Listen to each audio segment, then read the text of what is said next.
Welcome to Mass Effect Synthesis, a Mass Effect AU fanfiction. Thank you for listening. Let's begin. Chapter 4 Torfan. Earth calendar May 2174. The Batarians discover a new spacefaring race. They do not inform the Council but instead launch covert assaults, attempting to gain a new slave race. A shadow war ensues between the Batarian hegemony and the Systems Alliance. There is outcry against the lack of involvement from the SIL, but they merely reminded humanity that their agreement was to protect Earth, not the colonies. Systems Alliance Command never publicly comments, and they view the situation with a more military air. They have one absolutely safe haven to which they can retreat. Tactically, the advantages of that cannot be underestimated, and heavy industry concentrates in the Sol system. From the captured Batarians, humanity learns about the rest of the galaxy. The Asari, Solarians and Turians who form the Council.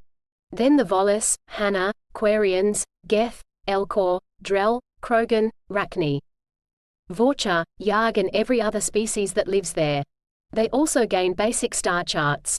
The information is classified, known only to the highest levels of the Systems Alliance and humanity's government, and debate briefly rages as to if humanity should contact the Council. The war against the Batarians is draining and is against the very rules the Council supposedly uphold. The argument progresses along the lines of a devil's advocate, since for every advantage of contacting the Council, at least two strong counter-arguments can be raised. The Council know nothing about the SIL but would revile them. The Council do not uphold their own laws against slavery.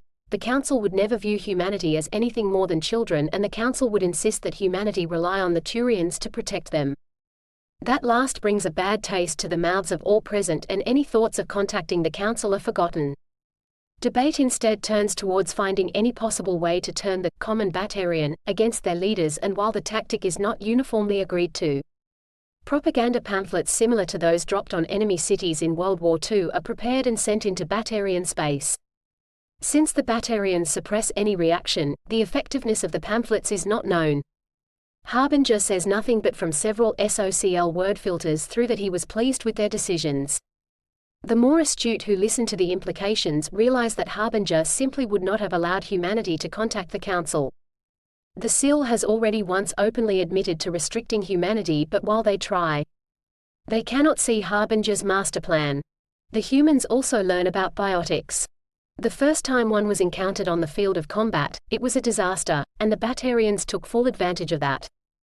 After a few battles, however, the humans adapted. They considered fielding specialized units to deal with biotics, but this was considered infeasible. Instead, the solution was much more direct. Ground troops were all issued grenades as standard. The instant a biotic appeared, grenades were launched. Even the strongest biotic shields collapse under sustained explosive force. The Batarians withdraw their biotics from frontline positions after it becomes clear that the human military will apply excessive force to destroy them. Biotics are still used, just more strategically. August 1, 2174.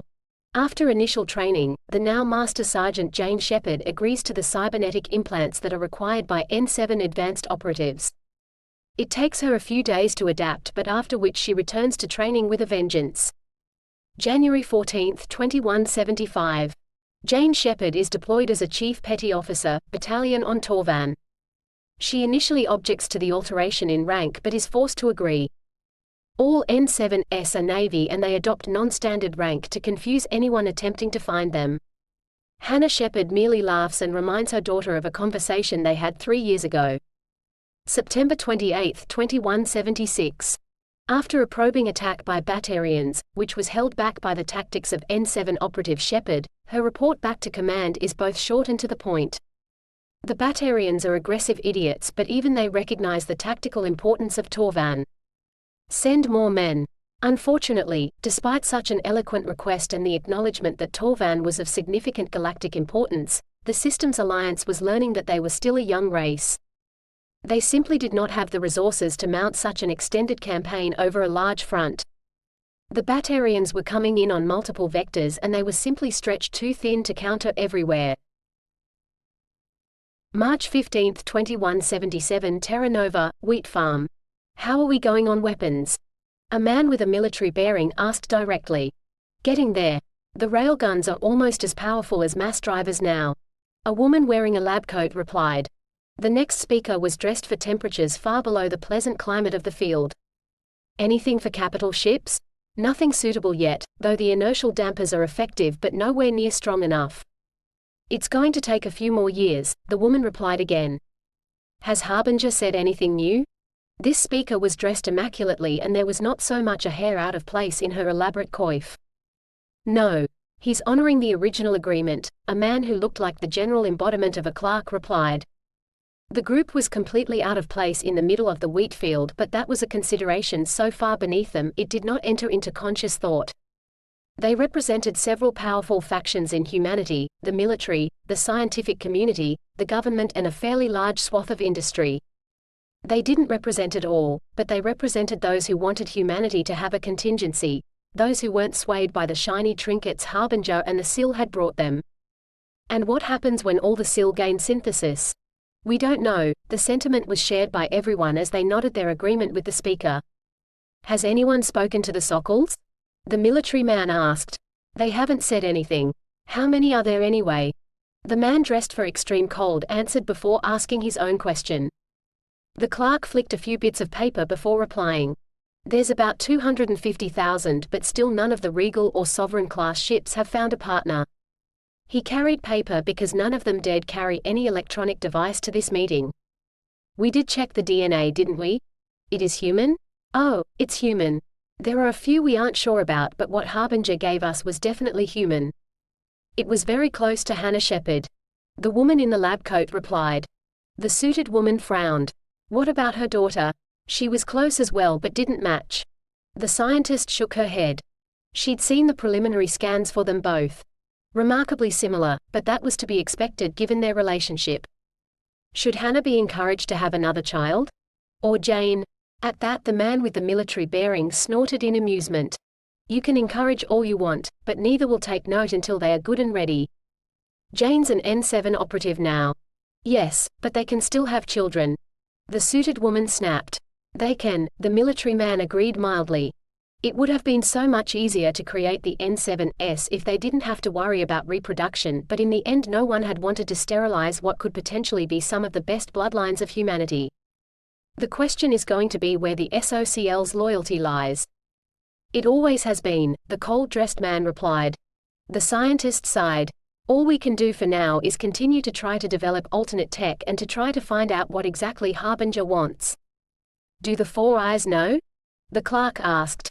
The Systems Alliance had been in charge of questioning prisoners. No. They don't even recognize the SIL. How sure of that are we? There was a note of doubt in the suited woman's voice. Very. The reply was cold and those in the discussion knew that the Batarians who had been questioned had been in no fit state to lie. There was silence for a few minutes. Why aren't we further along with developments? What happened to the tech Harbinger gave us at first contact? Hey. It's developed and integrated. It's just all ESO tech. From what we found, every race uses it, so it wasn't that special. It's better than the Four Eyes, but we are outnumbered there and we want something different. Quote. There were nods all round at the explanation. Meet in a year? Unless anything comes up. The gathered group nodded before turning to walk away from each other. None of them liked the others, but they all recognized the fact that humanity was walking a very thin line and contingency was only expensive until you needed it. May 3, 2177. A fleet of Batarian ships slip through the colony worlds and enter Sol space. Once again the defense fleet show their worth and the SIL and human fleets destroy the Batarian ships before they even finish deceleration. While there is still resentment in some parts of humanity that the SIL have not helped with the battles, the footage of them destroying Batarian ships is spread widely and the sentiment is somewhat diminished. June 20, 2178. After years of probing attacks, the Batarians land a huge force on Torfan. The fighting is intense and the defenders are pushed back. With the death of most of the command staff, Jane Shepard is effectively promoted in the field to lieutenant as she commands the line holding back the Batarians. Reinforcements are incoming but no one is sure when. June 29, 2178 Torfan. Hold that line. The sound of gunfire filled the air together with the screams of the wounded and dying. It was a familiar sound. It had become the sound of life. Shepard walked along the line, making sure that every defender knew she was there. She stopped constantly, firing back, but it was a losing battle. There were simply too many Batarians. They knew they needed this base, and this time they were determined to take it. This wasn't like 76. This wasn't just an overachieving scouting mission. During N7 training she had excelled in 2 spheres of combat, sniping and hand-to-hand. Her superior aim had already saved them more than once, and most of the Marines were in awe of her abilities, but perhaps tonight it would be time to educate the Batarians about how humans fought. She didn't want to leave them without a commander, but she couldn't see any other way out of this. Torfan was odd. It had a thin atmosphere and a day-night cycle about half of Earth's. They fought in shifts, though lately that had been breaking down and they were grabbing rest where they could. Shepard growled, firing her sidearm 5 times, hitting the eye of 5 Batarians who were attempting to slink close. Even if she left the remaining battalion without a commander, she had to do what she could. She was the best trained to take out Batarians, and if she took out enough of them, well, it was possible the remaining Marines could take out the rest. Wow, Commander. The private beside her whistled. Just a matter of practice, she replied, giving him a brief smile. And they do give us so much to practice on, she added, snapping another heatsink into place and taking out 3 more Batarians. That they do, sir, the private agreed, and Shepard moved on, briefly retreating back from the line to talk with the other remaining command staff. They had to know what she was about to do, and she needed the extra battery packs for her Omni blades. 3 hours later, while the rest of the defenders laid down a thick covering fire on the right side of the line, Jane Shepard crept towards the Batarians' defenses on the left. This was the hardest part, where any alert Batarian sniper might be able to take her out. Once she got to their lines, a tight grin flashed across her face and she tightened her grip on the Bowie knife in her hand, held carefully so as not to catch the light. Once she got to their lines, that was a different matter entirely. Tanner had died years ago, but his knife had taken the lives of more Batarians than Shepard cared to remember. They would be his honor guard in the next life. A slash from her Omni blade destroyed a small barrier, and Jane grinned as she slipped inside and behind Batarian defenses. This was not going to be pretty and was way outside the usual rules of war, but the Batarians had rejected pretty and had never so much as shown an inkling that they may be interested in talk. In this war, there had become only one rule of war: kill. And she was about to show them just how good humans could be at it. A lone sentry went down without so much as a whimper, and Jane continued down the corridor. The reloading crew of a gunnery station fell before they even realized she was there, and the gunnery officers just had time to turn before she gutted them both. Their innards splashed onto the ground, and 2 quick slashes silenced their cries. They hadn't even reached the ground before she moved on. Another 2 sentries died. One to a blade rammed between his 4 eyes, and another to an energy dart that pierced his heart. Batarian military and pirate forces were predominantly male, but it made no difference. There had been some females, but the Batarians had discovered that the humans killed either gender with equal facility. Several more gun positions fell, and the tight smile Jane had been wearing faltered. By now they should have noticed her. There were no alarms, and that worried her. The covering fire that the Marines was laying down shouldn't have been that effective. Shit! Jane shouted, heedless of keeping her position secret as she raced through the Batarian lines. If they were making an assault, then she had better stop them. Sentries fell as she ran, and gunning positions exploded with well-thrown grenades that exploded after she had raced past. There was some outcry and a few shots taken at her, but none came close. She worked her way down the line, skidding around corners. It came as a surprise, therefore, both to herself and to the massed Batarian forces, when she ran around one corner and almost collided with them. There was a moment of silence when she just stared at the Batarian commander, who was the only one facing her at the front of his troops. He had obviously been rallying them, and then they both moved. Jane was faster on the draw, and his troops watched their commander fall as a human knife seemed to just appear embedded in his skull. That got them all moving, and there was a cacophony of confused shouts as they turned. Jane suppressed her laughter as a couple of the Batarians shot their fellows.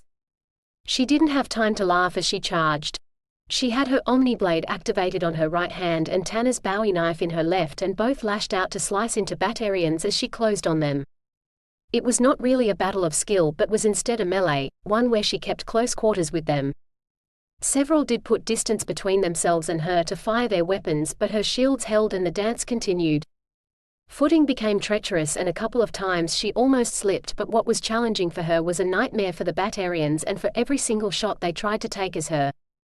3 fell beneath her flickering knives. Though they didn't stop coming. Jane panted as she continued to fight. This might have been a logical move, it might make the difference between holding Torfan and losing it, but it definitely wasn't one of her better ideas. But she was committed now and could not stop. 3 Batarians came at her with their own Omni blades, but she could tell from the way they moved they were pirates. They were used to quick fights where they made the first decisive stab. She never gave them the chance and spun away to allow 2 of them to impale each other, even as she sliced her blade upwards, opening the third from crotch to neck. He fell backwards, an object lesson to the others approaching. That actually made them pause slightly, and Jane paused with them, shifting her sticky fingers on her knife slightly and allowing her teeth to show in a small smile. The Batarians had been attacking humans long enough that they understood some body language, and she radiated nothing but confidence. Jane realized she probably looked ghastly. Her shields had recharged to be at full power, but her armor was splashed with their blood and she stank. But nothing of that showed in her demeanor. There were a few cuts on her, she hadn't completely escaped unscathed, but they were nothing serious. To the watching Batarians she looked like the angel of death, and she did her best to capitalize on that imagine. If it caused them to hesitate, even for a microsecond, she could use that. They shifted nervously and Jane allowed her smile to grow. Not much of her face could be seen under her visor, but enough of her expression was visible, and she had to hold back a laugh at the almost visible recoil from the Batarians. For effect, she raised her left hand. Tanner's Bowie knife was still there, though it was covered in Batarian blood. It didn't matter. It just added to the image, and she gestured, flicking her fingers to tell them to come to her. One of the Batarians actually shook his head, but it was enough to bring the others to attention. They looked at each other and as one charged. The battle was joined again. June 30, 2178. Systems Alliance reinforcements sweep into Torfan to find the Batarians reduced to a few pockets of resistance that are quickly routed. Stories abound of the Angel of Torfan, who single-handedly engaged in hand-to-hand combat with the Batarians, eliminating their last push into the stronghold of the defenders. Though of the forces originally stationed on Torfan, 75% fell in the Batarian assault. The survivors all attribute their lives to the acting commander, N7 Marine Jane Shepard. Jane Shepard was injured in her assault on the Batarian position. She led the initial charge alone, but the rest of Torfan's defenders followed to mop up any remains. By the time reinforcements arrived, she had been treated successfully and had indulged in a few hours of sleep, so was able to greet them. Her position as an N7 advanced is not revealed, but paperwork is immediately drawn up authorizing her promotion to lieutenant, junior grade, and she and the rest of the surviving Torfan forces are reassigned to Mandor. The position might be considered a slap in the face, but Mandor is one of the most important extrasolar farming communities. Its protection is of paramount importance. The assignment is a vote of confidence in their abilities. September 3, 2178. A Systems Alliance listening post picks up several transitions from Batarian command describing the Battle of Torfan. They indicate that one human marine was predominantly responsible for their defeat, and they have named them the Butcher of Torfan for her ability in knife fights. April 29, 2179. Advances in testing technology make DNA mapping almost instantaneous. Average testing time has been reduced to approximately 10 seconds. As a result, Harbinger orders the collectors to leave Earth and to return to the Terminus systems, where they are to continue collecting genetic samples from the known races of the galaxy. Upon human request, the results are to be forwarded back to Sol for study, though Harbinger intercepts and stores the communications. With the reduction in scanning time, genetic code becomes used for a myriad of purposes. Genetic locks are particularly popular and very hard to break. For official purposes, any time a scan is done, it is now automatically checked against the SIL requirements. For most it is a not-needed check, but as it's so quick, it provides a layer of counter-checking, so that if anyone slipped through the system, eventually they will be recognized. December 19, 2180, Sol System.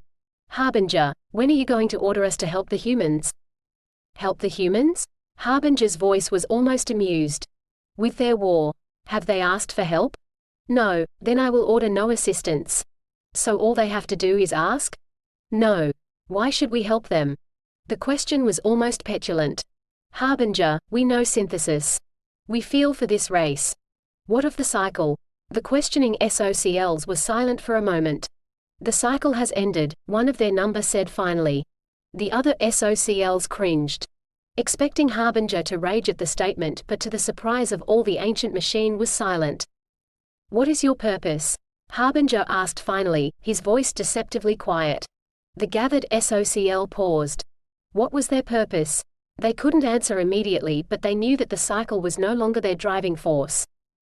Everything I have done, everything I have allowed the humans to do is for the cycle, Harbinger continued. Human colonies are under attack, but that forces them to grow stronger. Their numbers are growing, and when synthesis is complete, they will be the ground troops we use for this cycle. Their numbers will flood the council races, and the delay in the harvest I have allowed for synthesis will be made up. Synthesis itself serves the cycle. No, Harbinger. The words were soft, and all recognized them as coming from Dan Savai, the first of them to reach synthesis. I no longer serve the cycle.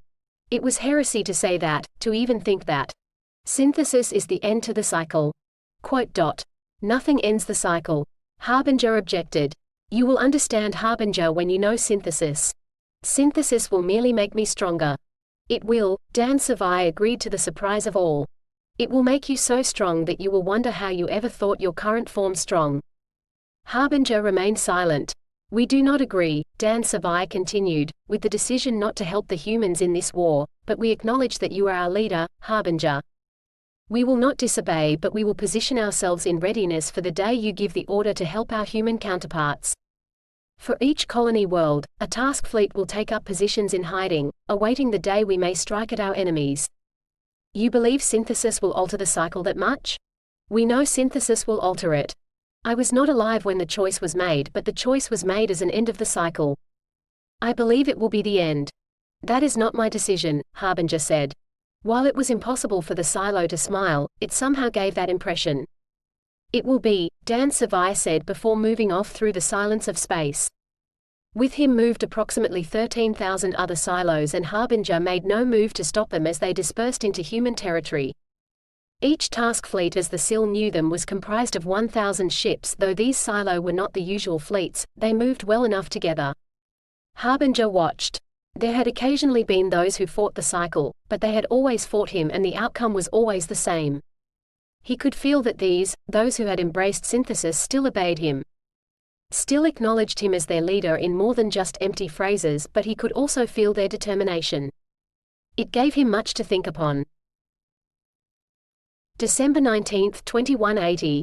13 SOCL task fleets leave Sol system and take up positions in other colonized systems. They inform Harbinger and the Systems Alliance that they will go into hiding on all colony planets. They are not yet authorized to attack, but the instant the order is given, they will clear out any hostile force in the system they are in. The smaller synthesized ships hide themselves on the colonized planets, sinking into the deepest parts of the oceans. The larger ones hide further out, appearing to float dead in space. December 20, 2180. Harbinger begins listening in on Systems Alliance military command chatter. Initially he is annoyed by the number of humans dying, but he recognizes that they have not asked for help. They are keeping to the terms of their agreement, though as he continues listening to the chatter, he can't help but notice some names keep being repeated. Some humans are faring much better than others in the battles.